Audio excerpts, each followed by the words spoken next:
आपण बघताय एबीपी माझा। राजधानी मुंबईपासून अत्यंत लांब असलेल्या विदर्भाला आणि वैदर्भीय जनतेला न्याय मिळावा यासाठी उपराजधानी नागपुरात हिवाळी अधिवेशनाची तरतूद करण्यात आली। मात्र यंदा हिवाळी अधिवेशनात दरवर्षीप्रमाणे विदर्भाकडे दुर्लक्ष झालंय। कारण अवघ्या 6 दिवसाचं अधिवेशन आज संपुष्टात येत असल्यानं अद्याप विदर्भाच्या प्रश्नांवर किंवा विदर्भातल्या मागासलेपणावर वेगळी चर्चा या अधिवेशनात झालेली नाही। अधिवेशनाच्या अखेरच्या दिवशी विरोधकांकडून अंतिम आठवडा प्रस्तावाची सूचना देण्यात आली आहे। या प्रस्तावात विदर्भातील संत्रा मोसंबी उत्पादक शेतकऱ्यांच्या अडचणी यासह कापूस सोयाबीन तूर अशा पिकांना मिळणारा कमी भाव अशा विदर्भाच्या अनुषंगाने महत्त्वाच्या काही मुद्द्यांचा समावेश करण्यात आलाय। यासारख्या मुद्द्यांवर चर्चा होणं अपेक्षित होतं, मात्र तसंच काही झालेलं दिसत नाहीये। तर नागपूरला झालेल्या हिवाळी अधिवेशनासाठी किती खर्च आला आणि काय तयारी करण्यात आलेली आपण बघूया।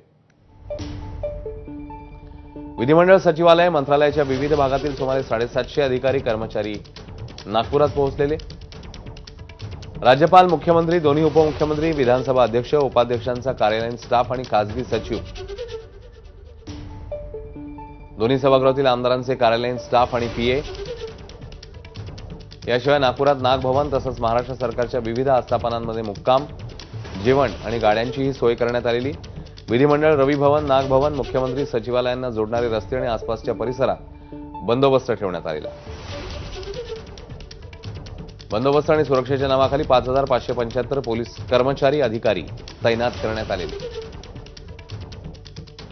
एसआरपीएफच्या 5 कंपन्या, फोर्स 1 ची तुकडी, 30 बॉम्ब शोधक आणि नाशक पथकं तैनात करण्यात आली। शासकीय व्यवस्थेसाठी सर्व विभागांचा मिळून अंदाजे खर्च आहे 70 ते 75 कोटी रुपये।